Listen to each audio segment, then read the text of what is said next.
తెలంగాణలో విద్యారంగంలో పెను మార్పులకు ప్రభుత్వం సిద్ధమవుతుంది. విద్యా కమిషన్ ఏర్పాటు ద్వారా స్కూల్స్ నుంచి యూనివర్సిటీల వరకు సమగ్ర సంస్కరణలు తీసుకురావాలని భావిస్తోంది. అయితే ఈ కమిషన్ నిజంగా విద్యా వ్యవస్థ రూపురేఖలను మార్చగలదా, లేక గతంలోలాగే సమస్యలను అధ్యయనం చేసే మరో కమిటీగానే మిగిలిపోతుందా? ఈ అంశంపై ఏబిఎన్ స్పాట్లైట్.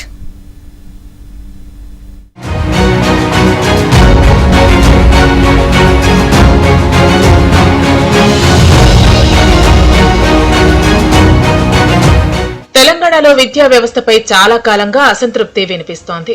ప్రభుత్వ పాఠశాలల్లో మౌలిక వస్తుల సమస్యలు, టీచర్ల కొరత, ప్రైవేటు విద్యా సంస్థల్లో అడ్డు అదుపు లేని ఫీజులు, ఉన్నత విద్యలో నాణ్యతపై వస్తున్న సందేహాలు, వీటన్నిటికీ చెక్ పెట్టేందుకే ప్రభుత్వం ఇప్పుడు విద్యా కమిషన్ ఆలోచనను తెరపైకి తెచ్చింది. ప్రతి సంవత్సరం మన పిల్లలు ఫైనల్ సెమిస్టర్ అంటే 5th, 6th సెమిస్టర్స్ లో వాళ్ళు ట్రైనింగ్ కోసం వెళ్తారు.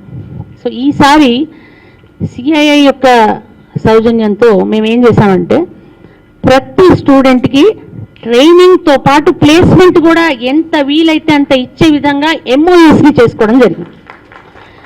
కాబట్టి ఫైనల్ ఇయర్కి వచ్చేసరికి పిల్లలు ఏ కోర్సులోకైతే వాళ్ళు ఏ ఇండస్ట్రీలోకి అయితే వాళ్ళు దీనికి వెళ్తారో, ఇంటర్న్షిప్ కోసం వెళ్తారు, అక్కడే అబ్జార్ప్షన్ అవ్వడానికి దాదాపు 60 నుంచి 80% మనం ప్రయత్నం అనేది చేస్తున్నాము.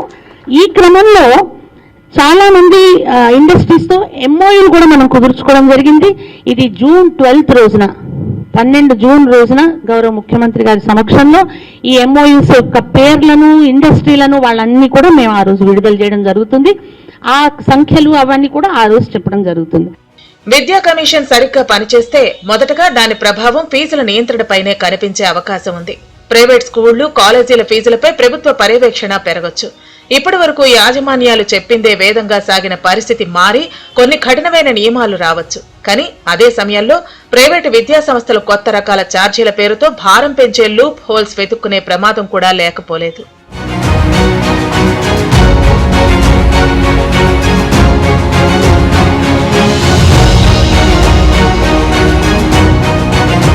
మరోవైపు ప్రభుత్వ పాఠశాలల బలోపేతం ఈ కమిషన్ కు ఒక పెద్ద పరీక్షగా మారబోతోంది.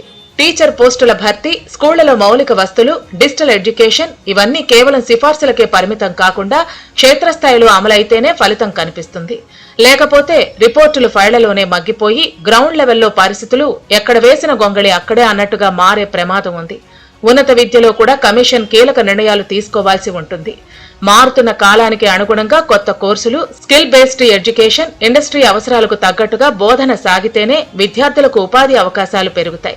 కేవలం సిలబస్ మార్పులకే పరిమితమై అమలులో లోపాలు ఉంటే మాత్రం విద్యార్థులపై మానసిక ఒత్తిడి మరింత పెరిగే అవకాశం ఉంది.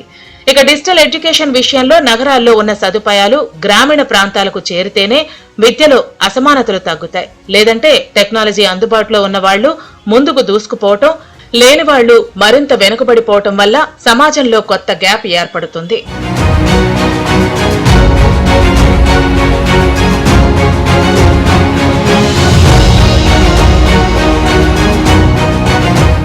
విద్యా కమిషన్ విజయమా విఫలమా అన్నది కేవలం ఒకే ఒక్క అంశంపై ఆధారపడి ఉంటుంది.